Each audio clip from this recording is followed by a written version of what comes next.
Buchu wants to know how these organisms acquire nutrients. अब ये organisms कैसे nutrients को लेते हैं. They do not have mouths like animals do. जैसे animals लेते हैं वैसे और तो कोई लेता नहीं. मतलब ये लोग कैसे लेते हैं. माउथ तो है नहीं इनके पास. They are not like green plants. ये लोग ग्रीन प्लांट्स की तरह भी नहीं. एज ए लाइक क्लोरोफिल, जैसे इनको क्लोरोफिल मिलता है. And can not make food by photosynthesis. और फोटोसिंथेसिस के लिए मतलब फोटोसिंथेसिस के थ्रू फूड भी नहीं बना पाएंगे. Activity 1.2. Take a piece of bread and moisten it with water. Water के साथ उसको डाल दो. उसको leave it in a moist warm place for 2 to 3 days. 2 से लेकर 3 days तक आप लोग को उसको रखे रहने देना है. और until fluffy patches appear on them, जब तक उस पर fluffy patches ना निकल आए. What is the colour of these patches. Figure 1.8 में देखो कौन सा कलर है उसका. Observe the patches under a microscope और अ मैग्नीफाइंग ग्लास. इन दोनों चीज़ों से देख लो या फिर कुछ भी हो आपके पास उससे देख लो. Write down your observations in the notebook. Notebook में इसका ऑब्जर्वेशन लिख दो.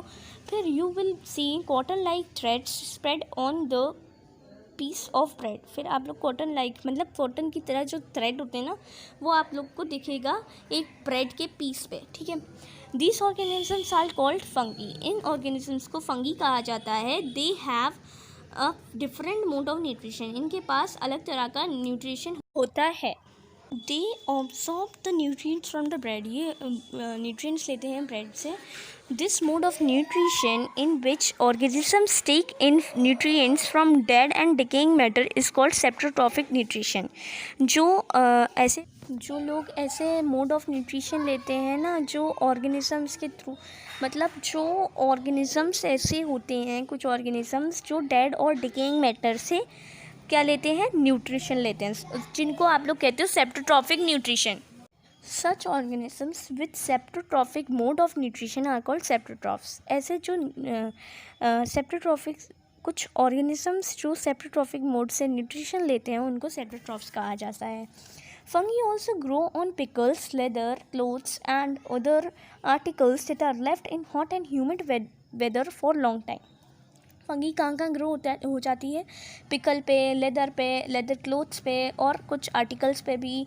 और जब आर लेफ्ट इन हॉट, जब उनको हॉट जगह पर छोड़ दिया जाता है और ह्यूमिड वेदर में छोड़ दिया जाता है बहुत देर तक के लिए. During the rainy season they spoil many things. Rainy season पे वो बहुत ज़्यादा चीज़ें स्पॉइल कर देते हैं. Ask your parents about the menace of fungi in your house. ठीक है.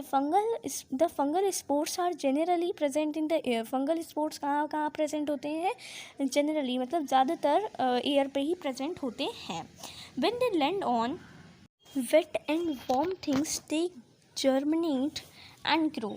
जब वो लोग कहाँ पे लैंड होते हैं जब वेट और वार्म जगह पे होते हैं तो वो ग्रो होना शुरू हो जाते हैं. Now can you figure out how we can protect our things from getting spoiled. कैसे हम लोग उसको प्रोटेक्ट कर सकते हैं ऐसा कुछ बताओ. Some organisms like together and share live together and share both shelter and nutrients. कुछ ऑर्गेनिजम्स होते हैं ऐसे कि जो लिव करते हैं मतलब रहते हैं टुगेदर रहते हैं एक साथ और शेल्टर और न्यूट्रिएंट्स दोनों ही शेयर करते हैं. This relationship is called symbiosis. इस रिलेशनशिप को सिम्बायोसिस कहा जाता है. सिम्बायोसिस. ठीक है. For example certain fungi live inside the roots of plants. कुछ मतलब बहुत ज़्यादा जो फंगी होती है वो कहाँ रहती है ज़्यादातर रूट्स ऑफ प्लांट्स की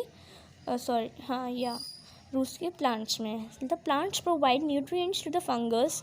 प्लांट्स न्यूट्रिएंट्स प्रोवाइड करते हैं फंगस को and in return the fungus provides water and certain nutrients. कई सारे न्यूट्रिएंट्स और फंगस वाटर प्रोवाइड करता है fungus. In organisms called lichens are chlorophyll containing partner which is an alga. Chlorophyll जो है एक और पार्टनर कंटेन करती है वो है एल्गा.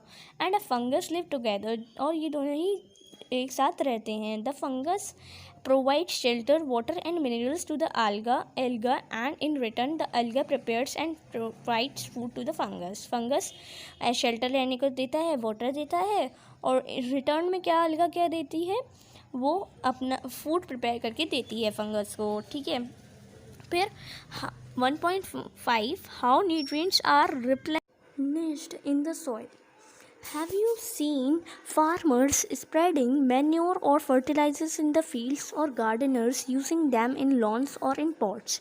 कभी आप लोगों ने देखा है कि जब फार्मर्स जो हैं मैन्योर या फिर फर्टिलाइजर्स को जब फील्ड्स में डालते हैं तो गार्डनर्स कभी कभी क्या किसके थ्रू डालते हैं, लॉन्स या पॉट्स के थ्रू डालते हुए कभी आप लोगों ने देखा है? Do you know why this is done?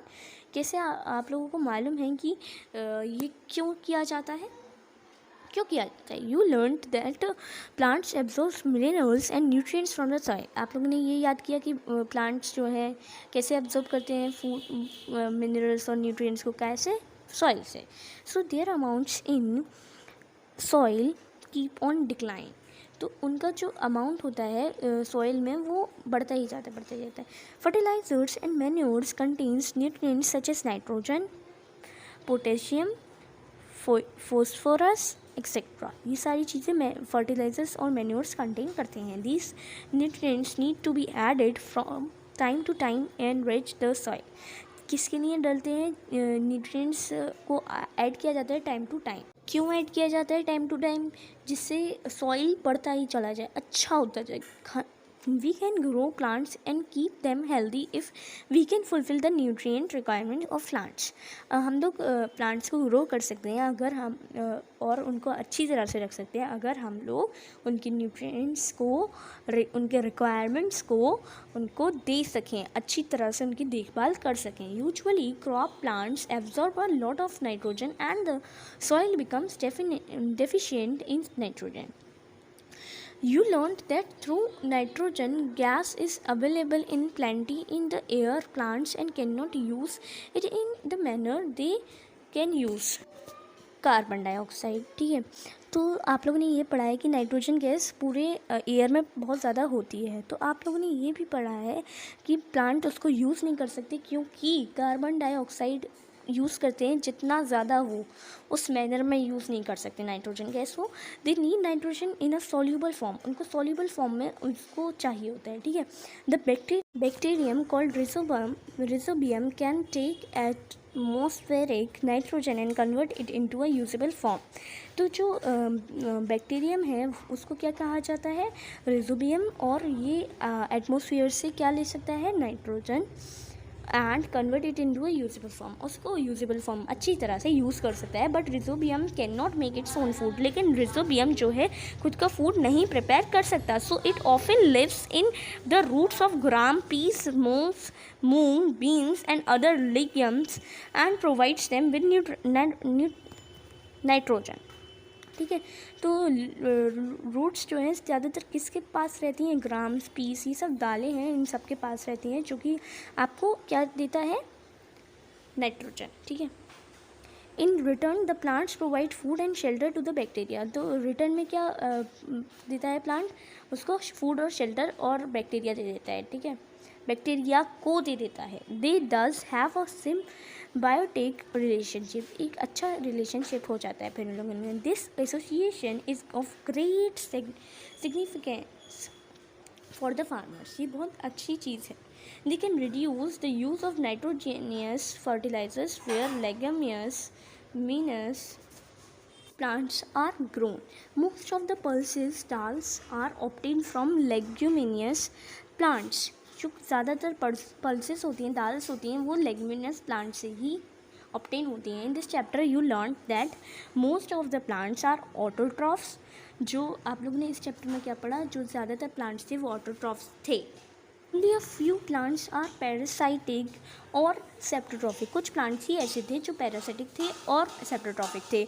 They derive nutrition from other organisms. वो अलग दूसरे ऑर्गेनिजम्स से लेते हैं. All animals are categorized as heterotrophs since they depend on plants and other animals for food. All animals मतलब जो भी animals होते हैं वो heterotrophs पे ही मतलब डिपेंड करते हैं, मतलब क्योंकि प्लांट्स से लेते हैं और other animals for food. Can we say that the insectivorous plants are partial heterotrophs. हम लोग कह सकते हैं क्या कि जो इंसेक्टिवोरस प्लांट्स हैं वो पार्शियली मतलब पार्शियली देखा जाए तो वो हेटेरोट्रॉफ्स हैं क्या? नहीं.